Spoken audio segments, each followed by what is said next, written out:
Welcome. Geometry के इस पहले वीडियो एपिसोड में आप सबों का स्वागत है। ज्योमेट्री एक चैप्टर नहीं है, ये दरअसल एक बुक है। और बुक है तो इसमें डिफरेंट चैप्टर्स हैं और वैरायटी ऑफ क्वेश्चंस होंगे। हमारा संदर्भ क्या है? जो कॉम्पिटिटिव एग्जाम्स होते हैं, स्पेशली एसएससी एंड रेलवे, इनको ध्यान में रख करके ज्योमेट्री को स्टडी करना। ज्योमेट्री को लेकर बड़ा तीखा विभाजन है। कुछ स्टूडेंट्स को बहुत डर लगता है, कुछ समझ में नहीं आता। उसकी वजह वो डर है जो एक बार उनके दिमाग में बैठ गया और वो पीछा छोड़ने का नाम नहीं ले रहा। और जिन्हें अच्छा लगता है उन्हें बहुत अच्छा लगता है।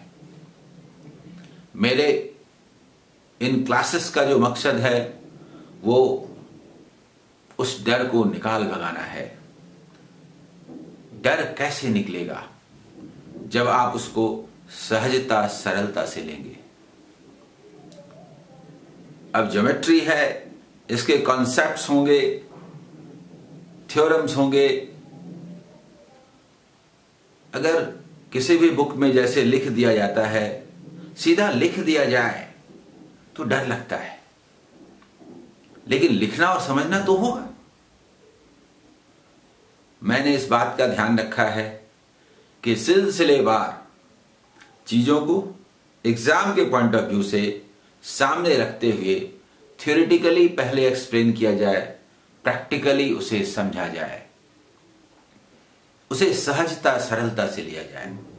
तो इस पहले थ्योरेटिकल क्लास में आपको कुछ दिक्कत हो सकती है। आपको मतलब जिन्हें रियल में डर लगता है, अदरवाइज इसमें कुछ है नहीं। एक बार जैसे ही वो डर भाग गया, बहुत सहज सरल लगेगा।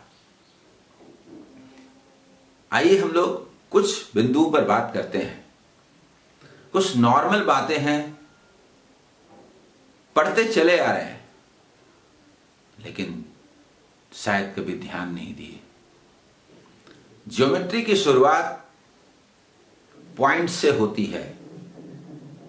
एक बिंदु, पॉइंट, वो मैंने नहीं लिखा, उससे पहले मैं बात कर लेता हूं। पॉइंट, पॉइंट किसे कहते हैं? ऐसा फिगर जिसमें न लेंथ हो, न लेंथ हो, न ब्रेड्थ हो, न हाइट हो, इसे पॉइंट कहते हैं। स्ट्रेट लाइन किसे कहते हैं? लाइन सेगमेंट किसे कहते हैं? रे किसे कहते हैं? They are collection of points. Infinite points के मिलने से स्ट्रेट लाइन बनता है, लाइन सेगमेंट भी बनता है, रे भी बनता है और दूसरे फिगर्स भी बनते हैं। एक बड़ी मजेदार बात है। एक पॉइंट के बाद दूसरा पॉइंट, दूसरा पॉइंट के बाद तीसरा पॉइंट, ऐसे पॉइंट को एक लाइन में खड़े कर दीजिए तो स्ट्रेट लाइन बन जाएगा। ठीक है? Straight line is a collection of points. लेकिन जरा बताइए, एक पॉइंट के बाद दूसरा पॉइंट देंगे, फिर तीसरा पॉइंट देंगे एक डायरेक्शन में, चौथा पॉइंट देंगे, तो इस तरह से लंबाई बढ़ती जाएगी और लेंथ इंक्रीज करता जाएगा और वो स्ट्रेट लाइन बन जाएगा। ऐसा लगता है आपको? गलत बात है। एक पॉइंट के बाद दूसरा पॉइंट देने से हम आगे ही नहीं बढ़ते, दूसरे पॉइंट के बाद तीसरा पॉइंट देने से हम आगे ही नहीं बढ़ते। 10, 20, 100, 1000, लाख, करोड़ पॉइंट्स दे दीजिए, आगे ही नहीं बढ़ते। नहीं समझे? बहुत मजेदार बात है। अभी तो मैंने कहा न लेंथ हो, न ब्रेड्थ हो, न हाइट हो। तो एक पॉइंट के बाद जब दूसरा पॉइंट देंगे और आगे बढ़ गए तब तो लेंथ हुआ ना। It tends to 0 but not 0। एक पॉइंट के बाद दूसरा पॉइंट देने से हम आगे ही नहीं बढ़ते, तो स्ट्रेट लाइन कहां से बनेगा? नहीं समझे? Straight line is a collection of points. और स्ट्रेट लाइन का जितना भी टुकड़ा कीजिए या लाइन सेगमेंट का जितना भी टुकड़ा कीजिए, हर टुकड़े में इनफाइनाइट पॉइंट्स होंगे। अब मैं आपको याद दिलाता हूं, जब आप बचपन से पढ़ते आए कि there are infinite numbers between any two numbers, वो यहीं से निकलता है। नंबर्स को एक लाइन पर अरेंज कर दिया, कितना भी नजदीक का 2 पॉइंट लेंगे उसके बीच में इनफाइनाइट पॉइंट्स होंगे, जो कि लेंथ नहीं बढ़ता, इंक्रीज नहीं होता, इसीलिए उसमें फाइनाइट नंबर नहीं होंगे, इनफाइनाइट नंबर होंगे। There are infinite numbers between any two closest numbers, वो इसी कॉन्सेप्ट से आगे निकलता है। आइए, collinear points and non collinear points. अब थ्योरेटिकली बड़ा टफ लगता है, क्या कॉलिनियर आ गया, नॉन कॉलिनियर आ गया। अरे तो परेशान होने की क्या जरूरत है, कुछ नाम है तो नाम दे दिया ना, काम क्या है वो तो समझें। संरेखीय बिंदु, points having on A same straight line, 2 बिंदुओं से होकर एक और केवल एक ही रेखा गुजरती है। अरे कोई भी 2 पॉइंट्स ले लीजिए, मिला दीजिए, ज्वाइन देम, एक स्ट्रेट लाइन बन जाएगा। यानी 2 बिंदुओं से होकर एक, यानी एक तो गुजरेगी ही, पास करेगी ही, बट नॉट मोर देन 1, एक से ज्यादा नहीं, एक और केवल एक, 1 and only on, 1 and only on। तो जब भी 2 पॉइंट्स आएंगे तो उन्हें हम मिला देंगे, तो वो दोनों पॉइंट तो एक लाइन पर हुए ही। सवाल 3rd पॉइंट का है, कहीं तीसरा पॉइंट यहां हुआ तो इन दोनों को मिला दिए तो रेखा तो इधर हो गई, ये तो उसके ऊपर है ही नहीं। They are not having on the same line, तीनों बिंदु एक रेखा पर नहीं है, तो वो कॉलिनियर, एक रेखा बनाने वाले पॉइंट नहीं है, वो नॉन कॉलिनियर है। एक यहां है, एक यहां है, अगर हम इसको मिला दें तो ये तीसरे से होके कहां गुजरेगी? They are not collinear, non collinear, असंरेखीय। लेकिन ये तीनों पॉइंट्स कॉलिनियर हैं, एक पॉइंट एक ही स्ट्रेट लाइन पर है। और भी पॉइंट्स रख दीजिए, दे आर ऑल कॉलिनियर। इसका महत्व क्या है? 3 पॉइंट्स को मिलाते हैं तो ट्रायंगल बनता है, ये सुनते हैं? नहीं, कहां बनता है? इन तीनों को मिलाइए, कहां बनेगा? ए बी, बी सी, ए सी, और इन तीनों को मिलाइए, ए बी, बी सी, ए सी, बन गया ना? यहीं से जाता है। कॉलिनियर पॉइंट्स को मिलाने से ट्रायंगल नहीं बनता। 3 points should be non collinear, तभी ट्रायंगल बनता है, त्रिभुज बनता है। सरल रेखा, किरण रेखा खंड, सामान्य सी बात है। इनफाइनाइट लेंथ हो, नो एनी एंड पॉइंट्स हो, कहीं अंत नहीं होता, दोनों ही डायरेक्शन में इनफाइनाइट लेंथ है। ये स्ट्रेट लाइन है। लेंथ कितना? इनफाइनाइट, डायरेक्शन दोनों होगा। रे क्या है? वो एक जगह से शुरू होगी, दूसरी तरफ इनफाइनाइट, तो लेंथ इज अगेन इनफाइनाइट, अनंत लंबाई होती है। लेकिन एक एंड पॉइंट होता है और एक डायरेक्शन होता है। स्ट्रेट लाइन में दोनों डायरेक्शन होते थे, इसमें एक डायरेक्शन होता है, 1 एंड पॉइंट। और लाइन सेगमेंट, स्ट्रेट लाइन को ऐसे काट दीजिए, एक टुकड़ा निकाल लीजिए, cut piece, that piece is said to be cut piece, line segment. अब काट दिए तो दोनों पॉइंट का नाम दीजिएगा ना। So a line segment has a finite length and 2 end points from here to here, यहां से यहां तक 2 end points. So denoted by A B straight line, A B ray and A B रेखा।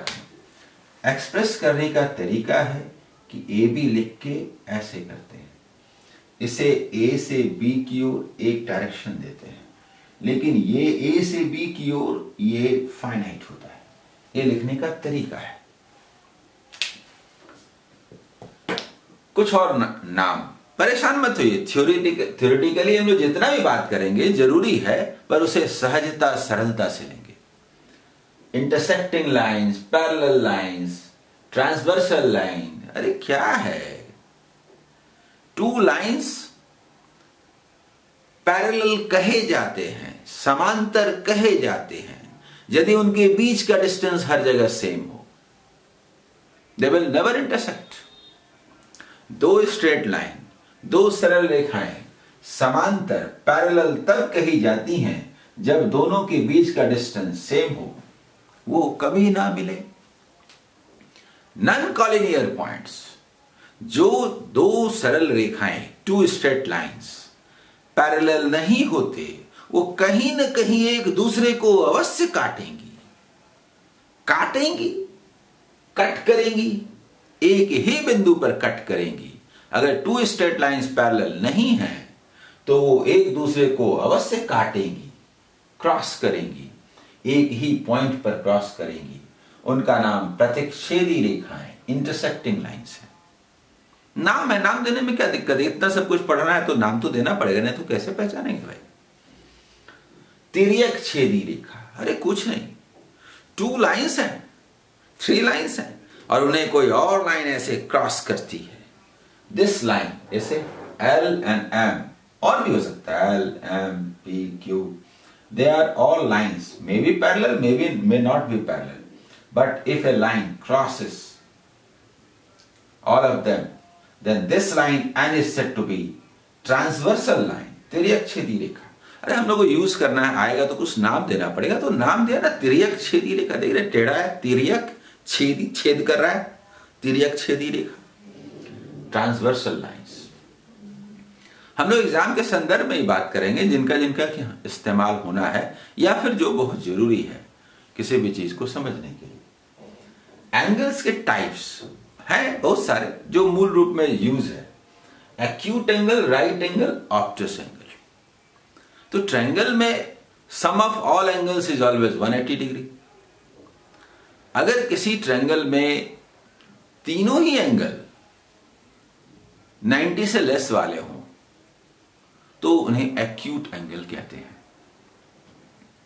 न्यून कोण कहते हैं। अगर एक एंगल 90 डिग्री हो गया तो अदर जो टू एंगल्स हैं वो एक्यूट होंगे 90 से कम, क्योंकि सम को तो 180 होना है। अगर वन एंगल 90 हो गया तो तीनों का सम होना है 180, तो बाकी दो का तो सम 90 होना है।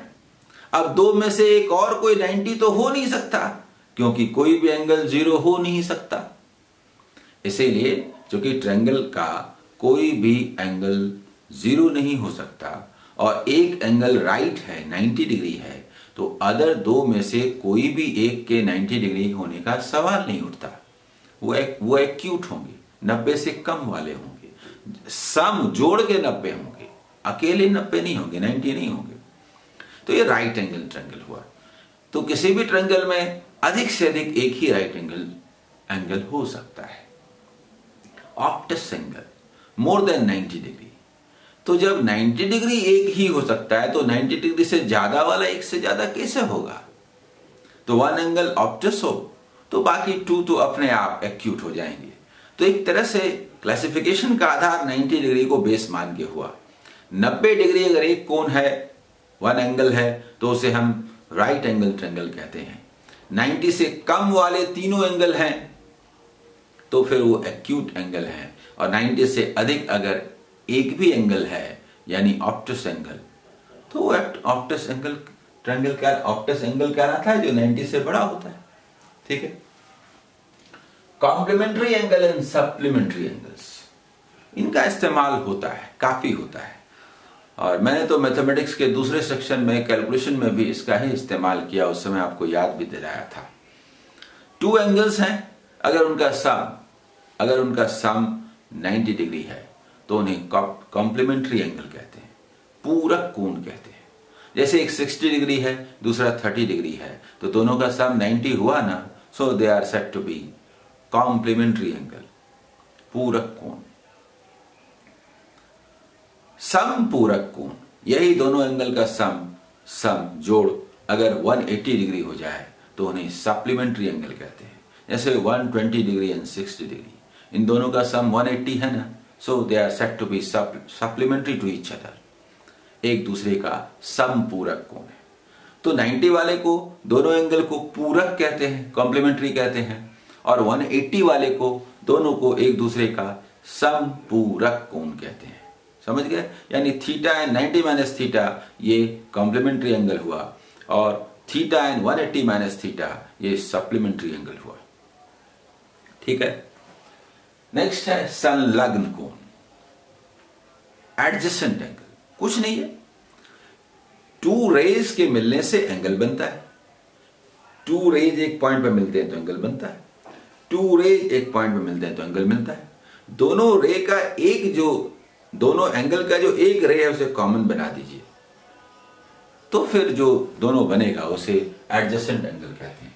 जैसे देखिए ये AOB एक एंगल है और इसी पर खड़ा है BOC, ये दोनों एक साथ है, एक जो रे है इक्वल है, सेम है, कॉमन है, तो दोनों को हम लोग संलग्न कोण कहते हैं, एडजेसेंट एंगल कहते हैं। एडजेसेंट एंगल के रूप में बहुत कुछ डिफाइन कर सकते हैं।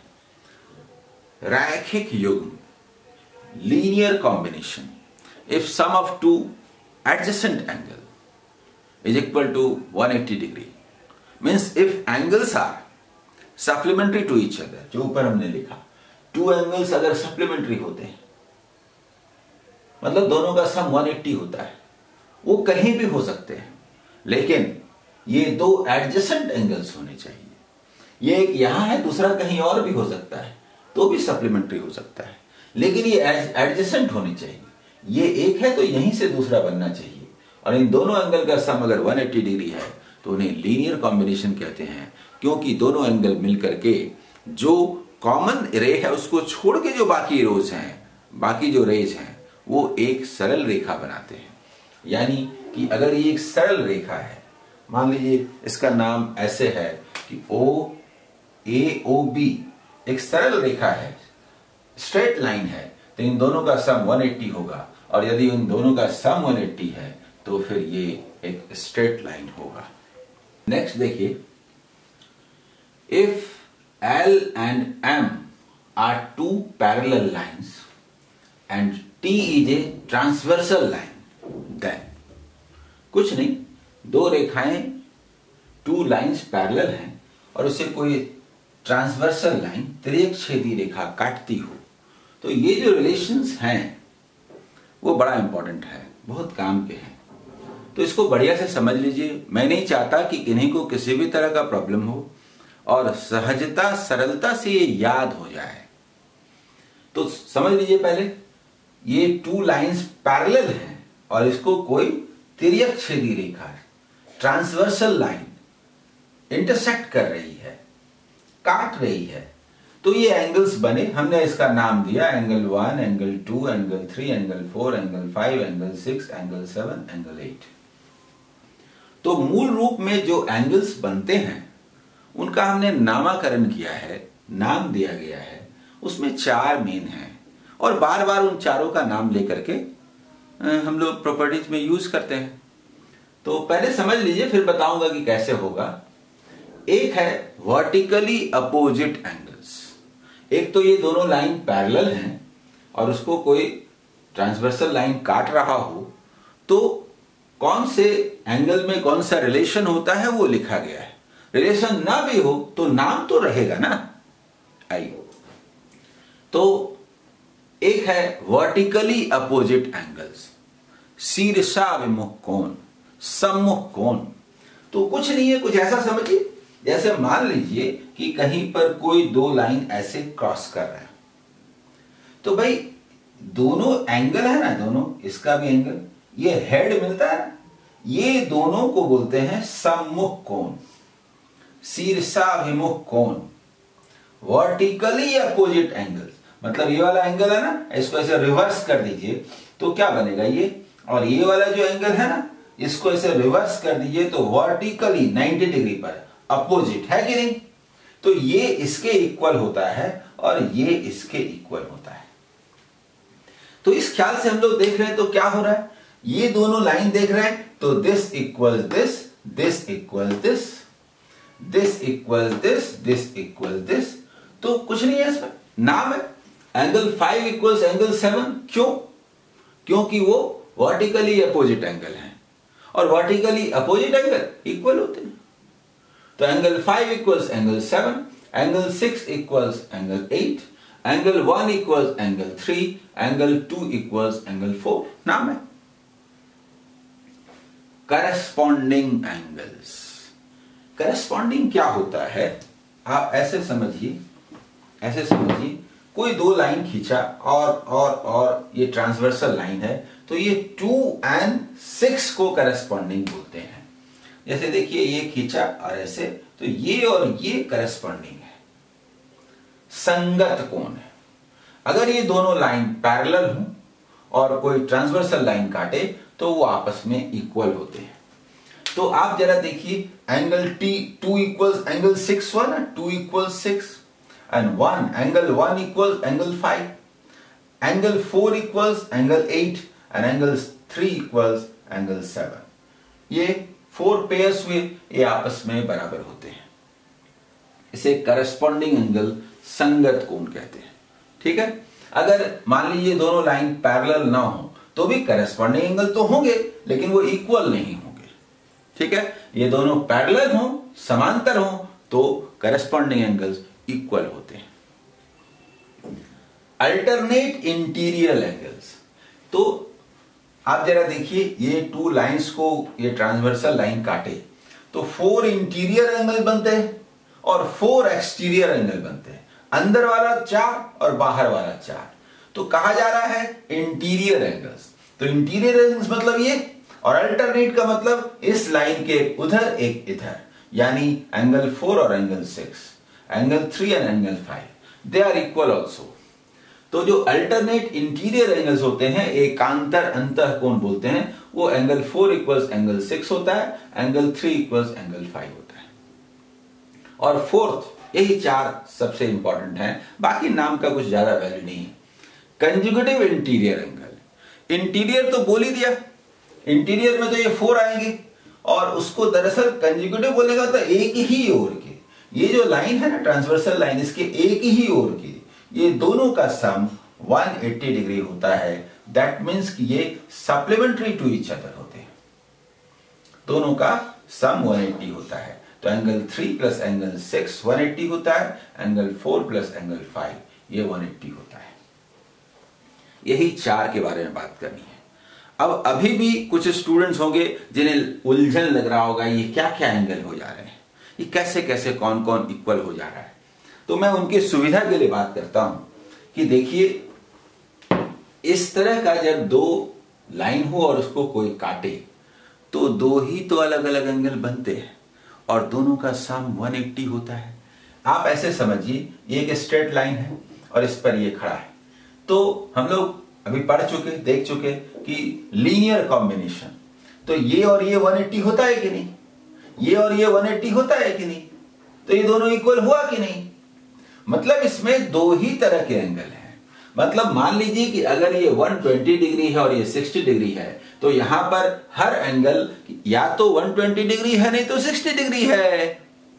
तो या तो कोई भी एंगल किसी भी दूसरे एंगल के इक्वल होगा, नहीं तो उसका सम मिला के 180 होगा, और तो कोई चांस नहीं है। इस एंगल को लिया और इसको लिया, तो चाहे जो भी रिलेशन होता हो, इन दोनों को या तो इक्वल होना है, नहीं तो सम 180 होना है। देखिए ना, ये इक्वल नजर आ रहा है क्या? नहीं ना, तो फिर सम है 180। और ये दोनों इक्वल नजर आ रहा है ना, तो दोनों इक्वल है। मतलब हर एंगल या तो दूसरे एंगल के बराबर है, नहीं तो जोड़ के 180 है, बस, और कुछ नहीं है। तो देख के आपको समझ में आ ही रहा है कि ये इक्वल ये कैसे बोल देंगे भाई, ये इक्वल ये ना होगा, ये इक्वल ये ना होगा, ये इक्वल ये ना होगा, ये इक्वल ये ना होगा, ये 180 होगा ना, 180 होगा ना, 180 होगा ना, 180 होगा। एक बार समझते ही पूरा सिस्टम समझ में आ जाएगा। ये सब तो सिर्फ नाम है, ठीक है, और बार बार तो इसका इस्तेमाल करेंगे ही करेंगे। साइड्स कैसे हैं, इसके आधार पर ट्रायंगल का नामकरण है। 3 जो साइड्स होते हैं कोई भी इक्वल नहीं है, स्कैलन बोले ट्रायंगल। कुछ नहीं है, नाम है, नहीं याद रहता भूल जाइए, कोई जरूरत नहीं है। उससे क्या होता है, जिसकी कोई भुजा बराबर ना हो, कोई भी साइड इक्वल ना हो, उसे स्कैलन बोलते हैं। नहीं भी बोलेंगे तो कोई फर्क नहीं पड़ता। चलिए, जिसके टू साइड्स इक्वल हो, ए बी इक्वल्स ए सी, तो टू साइड्स जब इक्वल होते हैं तो टू एंगल्स भी इक्वल होते हैं, टू एंगल भी इक्वल होते हैं। ठीक है, टू साइड्स इक्वल होते हैं तो टू एंगल्स भी इक्वल होते हैं। तो यहां पर angle B equals angle C है, और जिसके तीनों साइड इक्वल हों उसे इक्विलैटरल ट्रायंगल, समबाहु त्रिभुज कहते हैं। तो देखिए, A B equals B C equals A C, इसलिए angle A is equal to angle B is equal to angle C. और ये भी आप जानते हैं कि हर एंगल अगर बराबर हो, इक्वल हो, और उनका सम 180 हो, तो दरअसल ये 60 डिग्री करके हुआ या नहीं। तो जब भी हम समबाहु इक्विलैटरल ट्रायंगल की बात करेंगे, सभी एंगल्स इक्वल होंगे और सभी 60 डिग्री वाले होंगे। हाँ, इसके बाद हम लोग जिन चार के बारे में बात करने जा रहे हैं उस पर थोड़ा ध्यान दीजिए। ये मील का पत्थर है, आगे आपको बहुत काम आएगा। कंफ्यूजन भी होता है, मैं चाहता हूं आज आपको ये सदा के लिए याद हो जाए। Incentre, circumcentre, centroid and orthocentre. Incentre अंतः केंद्र, सर्कम सेंटर परिकेंद्र, सेंट्रॉयड मध्य केंद्र, ऑर्थोसेंटर लंब केंद्र। चिंता करने की जरूरत नहीं है। एक ट्रायंगल में 3 साइड्स होते हैं, 3 एंगल्स भी होते हैं।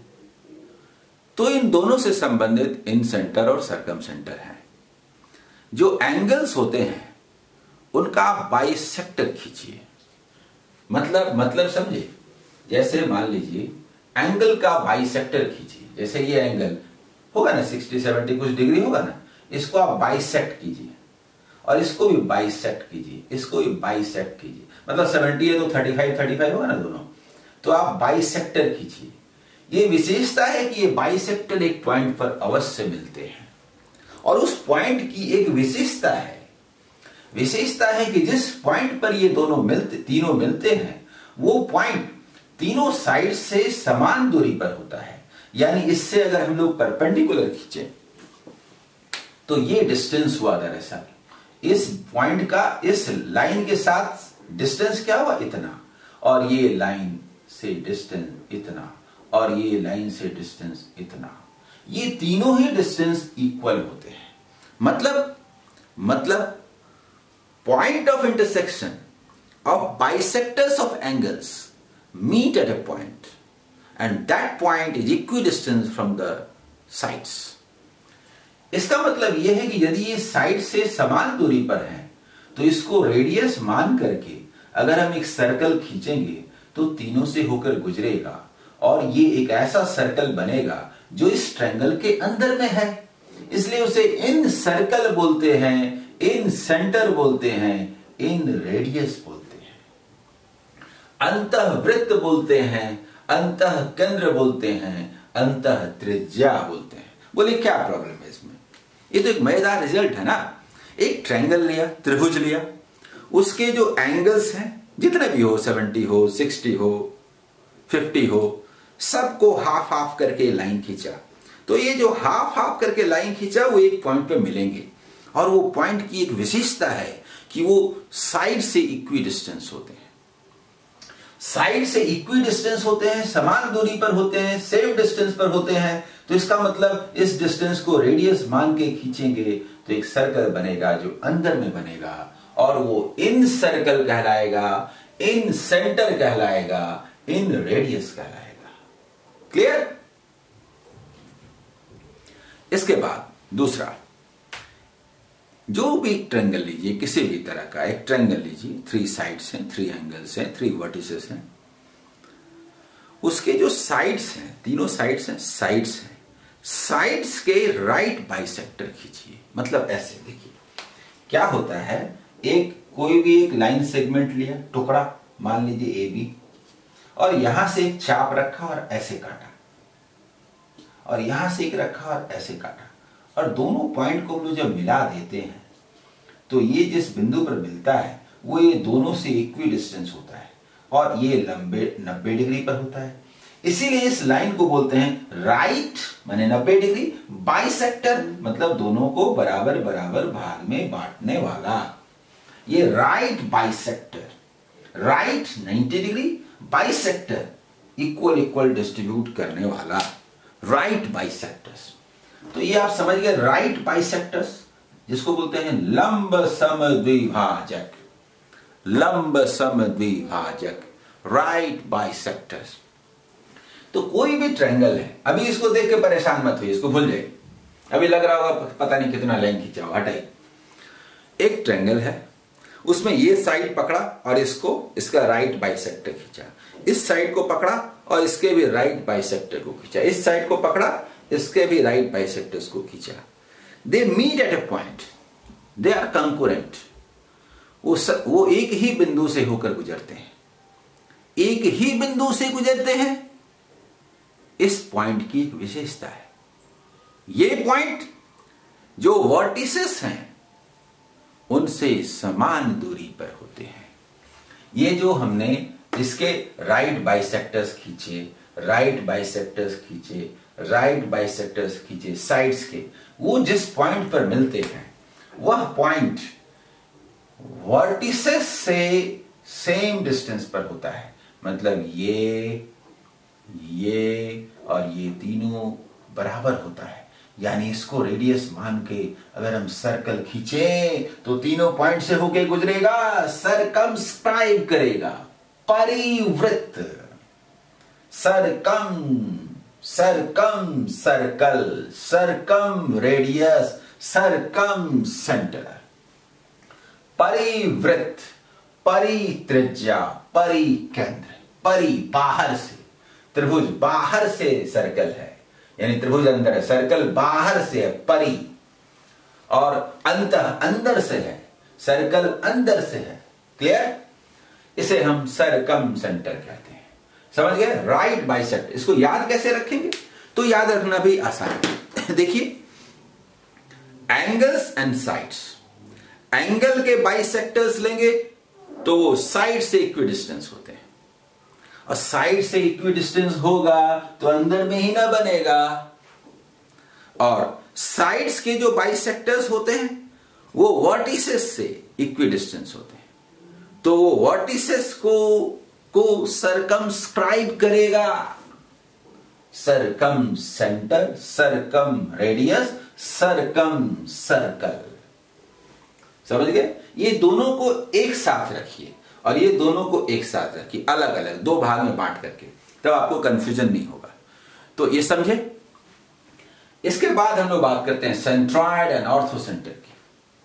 तो ऑर्थोसेंटर की बात पहले कर लेते हैं, इसमें कुछ खास नहीं है। एल्टीट्यूड्स जो होते हैं किसी ट्रायंगल के वो कंकरेंट होते हैं, एक ही पॉइंट पर मिलते हैं। एल्टीट्यूड्स किसको कहते हैं? कुछ नहीं, कोई भी एक ट्रायंगल लिया ना, उसके किसी भी वर्टेक्स से, शीर्ष से उसके सामने वाले साइड पर जो परपेंडिकुलर खींचते हैं, लंब लंब लंब, वो एक ही बिंदु से होके जाते हैं। बस इसमें और कुछ खास कैरेक्टरिस्टिक्स नहीं है, बस दे आर कंकरेंट, इतना ही। लेकिन हमारा जो फोर्थ वाला है उसमें बहुत कुछ है। वो क्या है? हमने कहा सेंट्रॉइड, मध्य केंद्र। कोई भी ट्रायंगल है, कोई भी ट्रायंगल है, उसमें मीडियंस लीजिए। मीडियंस किसे कहते हैं? किसी भी ट्रायंगल का कोई भी वर्टेक्स लीजिए, वर्टेक्स लीजिए और सामने वाले साइड का मिड पॉइंट लीजिए और दोनों को मिला दीजिए तो जो लाइन बनेगा उसे ही मीडियन कहते हैं। जैसे ये एबीसी ट्रायंगल है, बीसी का मिड पॉइंट है डी, और इसे मिला देंगे, ज्वाइन कर देंगे तो ये जो लाइन सेगमेंट बनेगा उसे मीडियन बोलते हैं।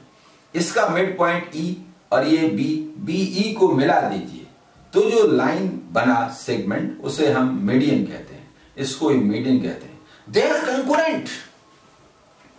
किसी ट्रायंगल के मीडियंस कंकरेंट होते हैं, एक ही बिंदु से होकर जाते हैं, और वो बिंदु और वो पॉइंट वो पॉइंट हर लाइन को, हर मीडियन को 2:1 के रेशियो में डिवाइड करता है। वर्टेक्स वाला पार्ट 2 होता है और जो साइड वाला पार्ट होता है वो 1 होता है। छोटा वाला 1 होता है, ये 2, यानी ये 3 सेंटीमीटर तो ये 6 सेंटीमीटर, अगर ये 4 सेंटीमीटर तो ये 8 सेंटीमीटर, अगर ये 3 सेंटीमीटर तो ये डबल 6 सेंटीमीटर। कहने का मतलब AO/OD 2:1, BO/OE 2:1, CO/OF 2:1। ये जो पॉइंट होता है सेंट्रॉइड, ये हर मीडियन को 2:1 के रेशियो में डिवाइड करता है। ये बड़े काम की चीज है। इसके बारे में एक और बात समझिए। सेंट्रॉइड, मध्य केंद्र इसका नाम है। मतलब आप ऐसा समझ लीजिए कि अगर आपको लिटा दिया जाए और आप अकड़ जाएं, मतलब आपका हाथ पैर कुछ भी हिले डोले नहीं, एकदम सीधा, और आपकी नाभि में मतलब समझ लीजिए कि हम लोग एक लकड़ी के साथ आपको लिटा के बांध दें ताकि कहीं हिले डोले नहीं। लकड़ी होमोजीनियस टाइप की होनी चाहिए और आपके नाभि में, पेट की नाभि में एक रस्सी बांध करके और उसे अगर हम ऐसे लटकाएं तो आपका पूरा बॉडी संतुलन में रहेगा, झुकेगा नहीं, पलरा झुकेगा नहीं। दैट मीन्स आपका पूरा का पूरा वेट आपकी नाभि में समाया हुआ रहता है। अगर आप 70 केजी के हैं तो पूरा का पूरा वेट यहां 70 केजी नजर आएगा जो इस पॉइंट पर रहेगा। मतलब ये जो है वो सेंटर ऑफ ग्रेविटी भी है। और ये बात इस ट्रायंगल के लिए लागू होती है।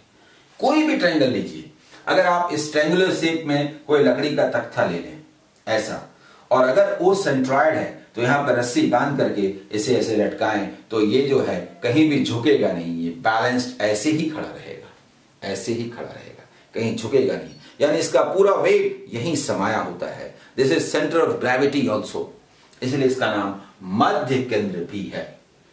तो मेरे ख्याल से ये आपको समझ में आ गया होगा। आज के लिए इतना ही। कॉन्सेप्ट में अभी आगे चलेगा, ये पार्ट 1 है। इसके बाद हम लोग पार्ट 2 में आएंगे, जरूरत हुआ तो पार्ट 3 में आएंगे। कॉन्सेप्ट्स को बढ़िया से समझिए, उसके बाद जब इसका इस्तेमाल होगा तो आपको और ज्यादा मजा आएगा और ज्यादा समझ में आएगा। All the best.